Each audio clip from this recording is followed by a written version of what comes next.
So this Rabbi Raphael Shore, let's see if you can see this. Look at this sign Hitler's holding up, "Stop supporting genocide." And here it is, this giant Jew who stands powerful over the span of the last 38, almost 3,900 years. We're still here. Now we have to understand who we are a little bit better from the world of one of our utmost biggest enemies, Adolf Hitler. So he writes like this: Hitler's worldview, a method to his madness. Hitler's Weltanschauung, his worldview, which is best translated as ideology or worldview, was an encompassing philosophy. He expressed it clearly and openly. It provided the German people with a purpose and a cause. He explained why it was necessary to exterminate the Jewish people. Let's unpack his worldview one step at a time in his own words. So the starting part for understanding lies in what Hitler told the Mufti that day in 1941, that his primary fight was not against armies but ideas. Germany was at the present time engaged in a life and death struggle with two citadels of Jewish power, Great Britain and Soviet Russia. Theoretically, there was a difference between England's capitalism and Soviet Russia's communism, but in practice, the Jews in both countries were pursuing a common goal. This was the decisive struggle. Ideologically, it was a battle between National Socialism and the Jews. Now, he sees this war, as you see it, as a much bigger war. The worldview of Nazi Germany was a struggle against Jewish ideas and philosophies, which were embodied in the physical existence of the Jews. We will soon see why England and Russia were considered to be reflecting Jewish power. But the main takeaway here is that to Hitler, the movements of armies, the thunders of artillery, and the roar of warplanes were an expression of a deeper ideological struggle between the Third Reich and a tiny, fragmented people. The Jews were seemingly too small, less than 1% of the population, and weak. They had no military, they didn't have guns. So whenever you think about the fact that we're opposed to guns, let's try to ban guns. People in the United States have maybe too many guns. But by the same token, in Poland and Russia, Jews weren't allowed to have guns. So then you could understand that the Nazis can come into town and round people up. Shoot a few people, they'll get in line. No resistance. The Jews were seemingly too small, less than 1% of the population. And yet the Jews were seen as primary enemy that threatened Germany's future and Europe's entire civilization. In his 1925 autobiography, Manifest Mein Kampf, Hitler had already defined Germany as the vanguard of a revolutionary global mission in fighting the Jews. If Germany frees itself from the embrace of Jewry, this greatest of all dangers to the people can be regarded as crushed for the entire world. Only the Jewish people needed the final solution because they were the biggest threat. We're the only ones that need to be ultimately destroyed. How could this small and despised group of people be victorious over the might of Germany? Hitler's answer was that the Jews could win the war of ideologies. Now, let's look at the ideologies. Who's afraid of the big bad Jew? The Nazi idea of survival of the fittest for nations. Hitler's grand plan was to build a rejuvenated human order built on natural European values that had been lost, forgotten, or more to the point, replaced by Jewish ones. He borrowed from an intellectual movement popular in his day, social Darwinism. While Darwin in the 1850s had identified survival of the fittest, this idea as the growing principle that drives evolution, progress of the animal kingdom, social Darwinism, which arrived soon after and became popular in the late 19th century, asserted that the same rules apply to humans. Just as in this jungle where struggle and combat are the filtering tools for survival, allowing the fittest to endure while the weak are eliminated, thus guaranteeing progress. So it was with humans. Social Darwinism asserted that these laws of nature also govern human development. Instead of animal species, it is nations, people, or races that evolve and develop through the struggle for survival and domination. In Mein Kampf, Hitler often returned to this theme. He writes, "The ultimate wisdom is, a man must never fall into the lunacy of believing that he is really risen to be lord and master of nature. He must realize how much his existence is subjected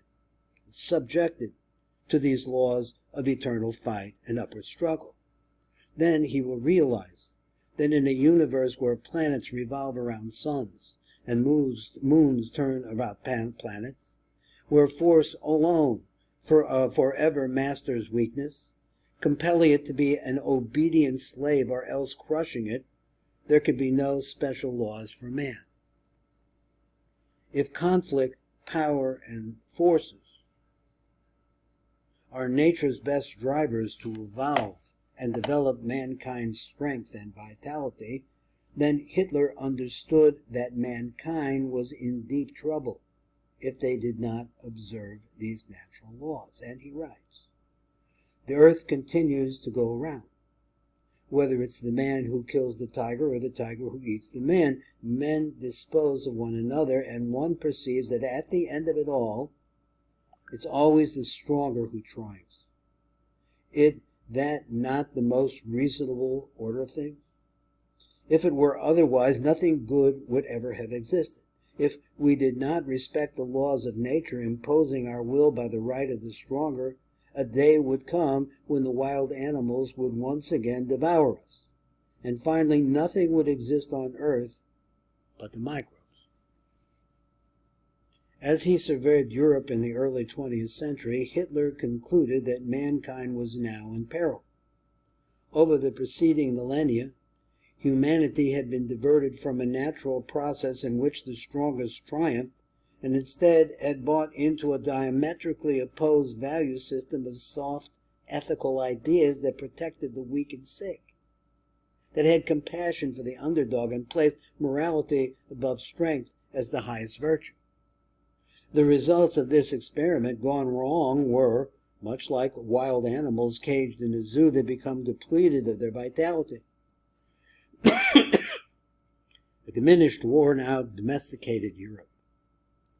For Hitler, his ethics and morality were sourced in struggle, survival, and victory, as he wrote in Mein Kampf. Mankind has grown great in struggle, and only in eternal peace does it perish.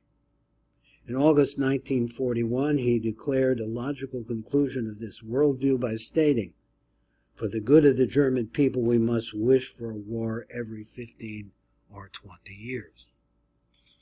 A logical corollary of this worldview was the necessity of inequality. Addressing a meeting of the German diaspora abroad, Hitler was paraphrased saying, "Forget all you have learned hitherto. We do not seek equality but mastery.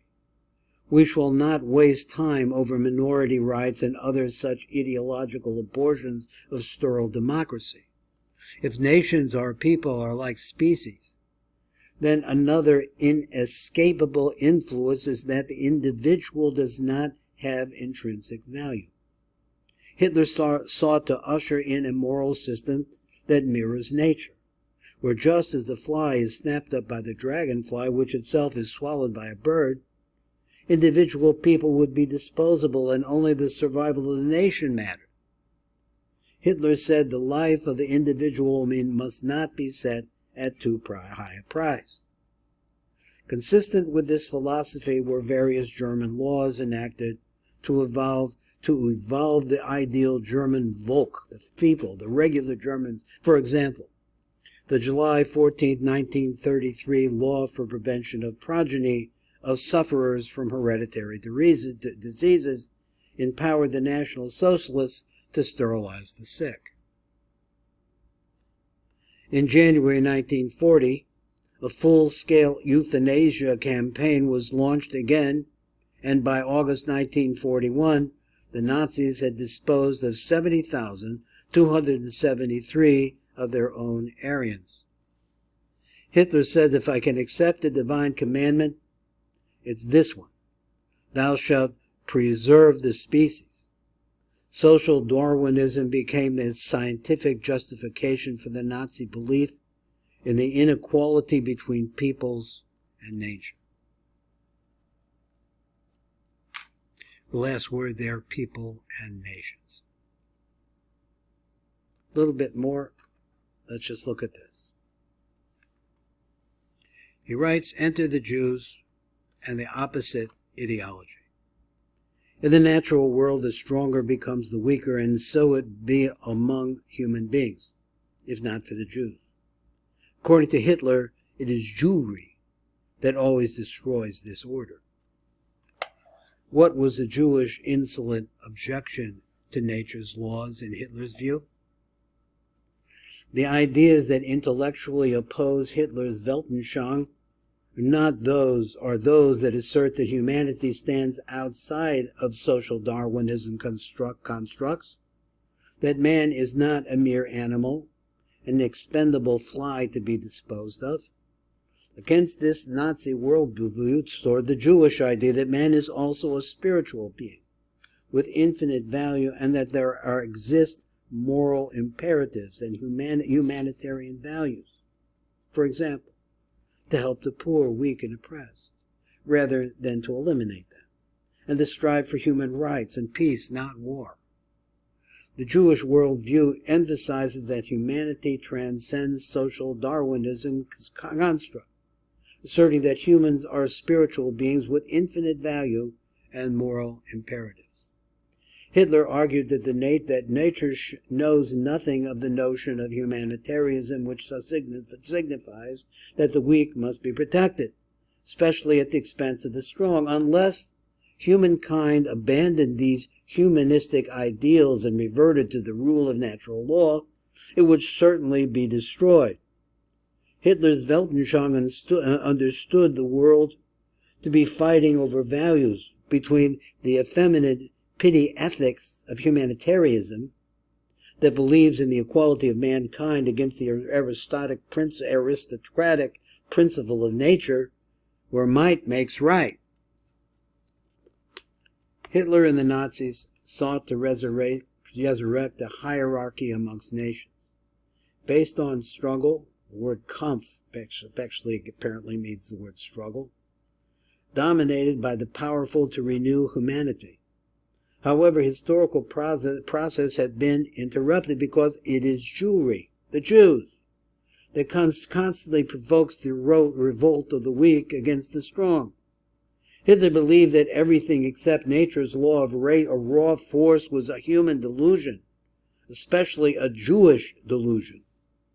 It is always primarily the Jew who tries and succeeds in planting such mortally dangerous modes of thought in our people.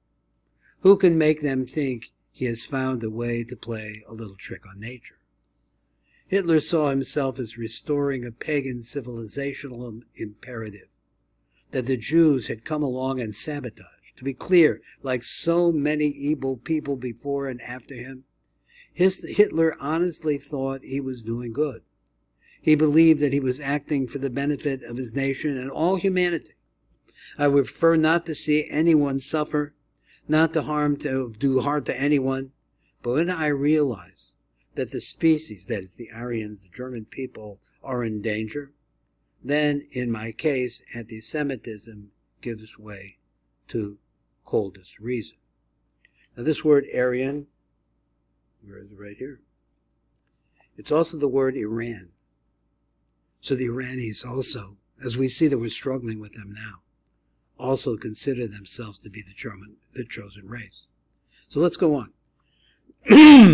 In sharp contradiction to the social Darwinian Nazi worldview, The Judaic outlook placed humanitarianism at the forefront, emphasizing compassion and human rights rather than brute force. Eternal nature inexorably avenges the infringement of her commands, Hitler argues in Mein Kampf, and that was what he was doing. By defending myself against the Jew, I guess he means Jews' ideas, what the Jews stand for, who undermined my privilege of power and strength. So that's a share today. This is Baruch Fleischman. We need to get deeper and deeper and deeper to understand what he understood and what he knows, and he knew, what he saw, what Hitler saw, actually tells us a lot about who we are.